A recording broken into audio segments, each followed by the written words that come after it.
Kia ora koutou, Markie here for part 4 of the OwlMan story, or I guess stories revolving around the OwlMan.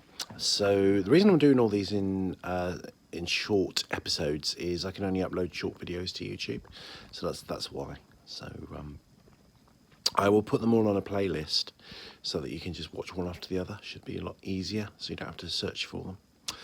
So, jumping back to part 1, just occurred to me, or maybe it was part 2, the phenomenon, I should say, that I spoke about, where I remembered something as being different from the actual reality, could be described as an example of the Mandela effect. Yeah, probably. So for those of you not familiar with the Mandela effect, it's really interesting. There's lots of stuff, lots of information on this. The idea comes from, of course, none other than Nelson Mandela, and the fact that a lot of people have a memory of watching his funeral on television in the 1980s. And of course, he didn't die in the 1980s, he died much later. So, and there were other things, there's a whole series of things like this. Certain, there's things in films as well where everybody remembers a film being a certain way and it's not. So it's an interesting phenomenon. What causes it? Whether it's psychological, whether it's just one of those things. Some people use that theory to justify kind of parallel universes and time shift theory and all that kind of thing. So it's interesting. Just thought I'd throw that in for good measure, really, because we're talking about kind of Forteana and occult and cryptozoology and all those kind of weird and wonderful things, which we all hopefully love. So I'll throw that in for no extra cost. So, I'm living in Morning, near the church, and with a weird flatmate, not called Myrtle, and a weird but lovely eccentric landlord in the rambling and semi-empty building adjoining, not called Mr. O'Grady.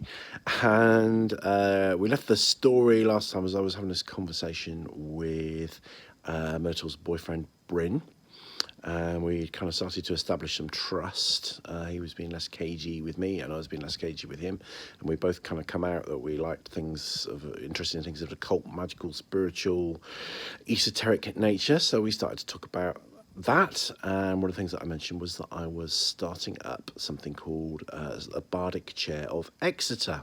Okay, so the Bardic Chair of Exeter is a poetry thing. I'm going to explain it very briefly, but the link in the first video would tell you more about that. It's the Bardic tradition and the Druidic tradition go hand in hand. If you're Welsh or Cornish, you'll probably understand this and have a little bit of context for it. But the Druid movement in more recent times started to re-establish an old tradition whereby certain towns and cities and locations have, we believe, the right to elect their own bard. And this comes from the old Druid law. And I was involved in that tradition in Bath, which is where I was living. And then when I moved to Exeter, Exeter is also a site that is supposed by ancient law to be able to elect its own bard, a poet in the Celtic tradition. The Queen is a bard, by the way.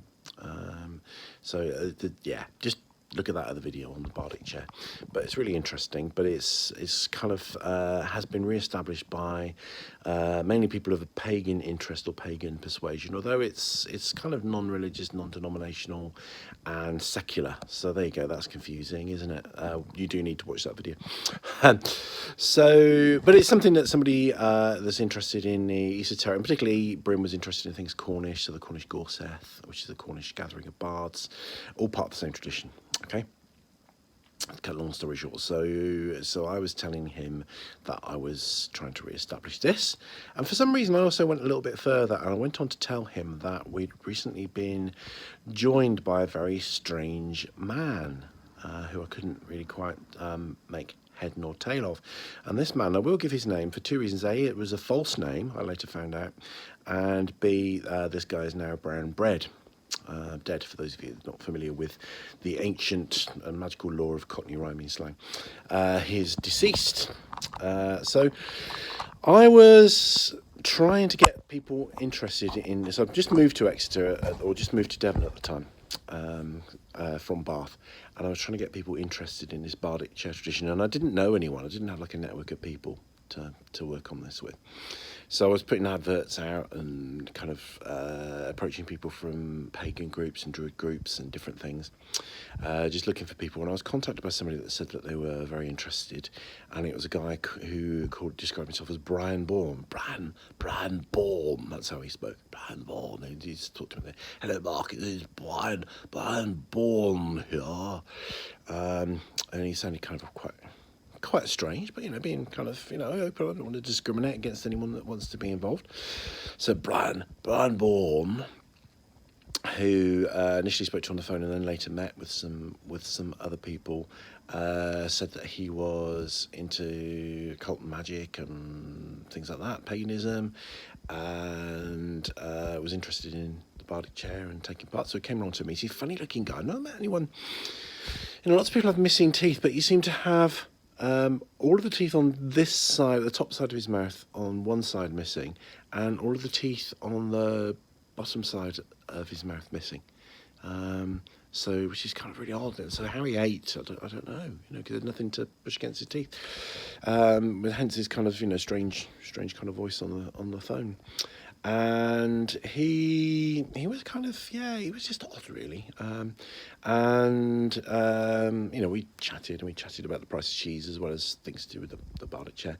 And he asked me what I did, and I said that I worked in rehab. Not the this wasn't the corner. The one that we talked about. We've been through this. We've been through this. So. My battery may run out midway through this. That's my kind of physical battery, because I'm not very well on my battery on my phone on which I record these things. So this might come to an abrupt cliffhanger ending, so don't worry if it does, I will come back to you. So this guy said he'd worked in the same field. He'd also worked in drug and alcohol rehab, and I said, what kind, what school, what approach? And he said, you're a Jungian.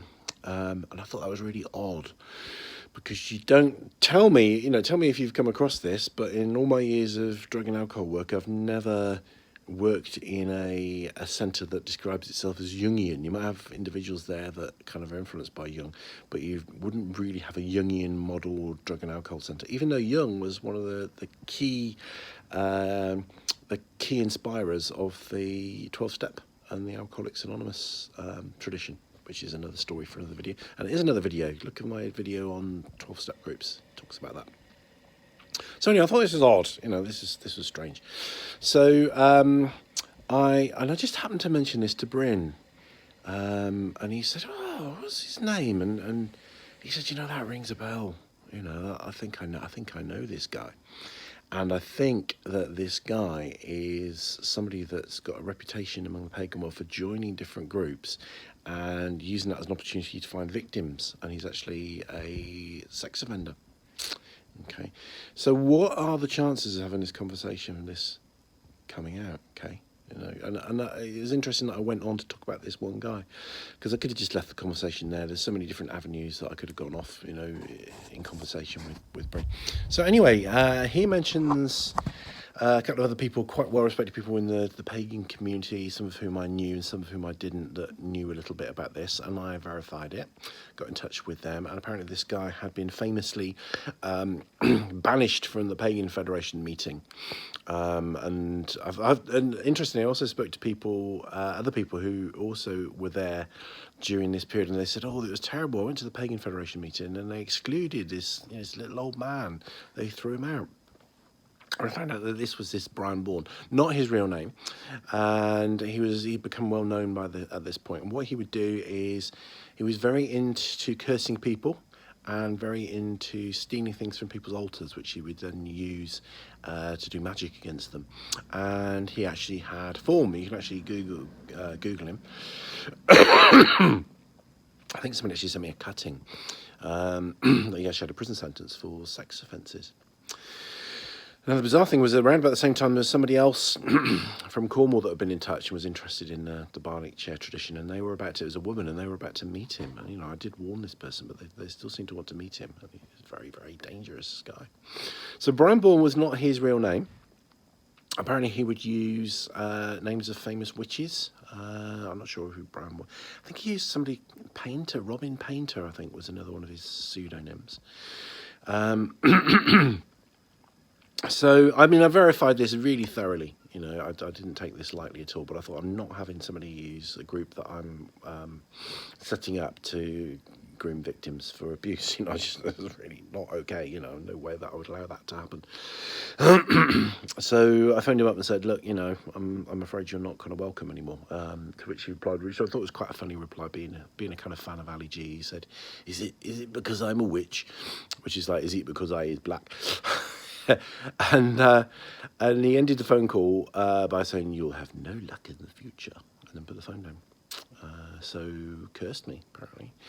And I did hear a story that after he died, that somebody gone through his stuff and found lots of evidence, or a list of people that he'd cursed. It's probably apocryphal, really. That's unlikely, isn't it, that somebody would stumble upon that and then report it. But this guy was for real. You know, I have the feeling he wasn't kosher.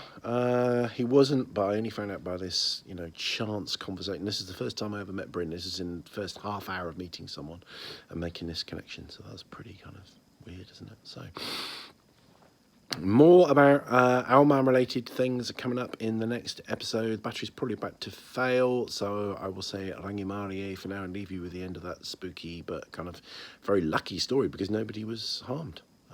We managed to prevent him from harming anybody in our group. So, and the Bardic Chair of Exeter is going strong. How many bards have we had? They reigned for a year and a day. They're in double figures now. So that whole movement that was in its kind of very tender fledgling years, and kind of, you know, attracting kind of the wrong people and that kind of thing, is now doing brilliantly, and it's a real kind of part of Exeter culture, or Exeter subculture at the very least. So on that note, Rangimarie, see you soon for more Owly stuff. Woo!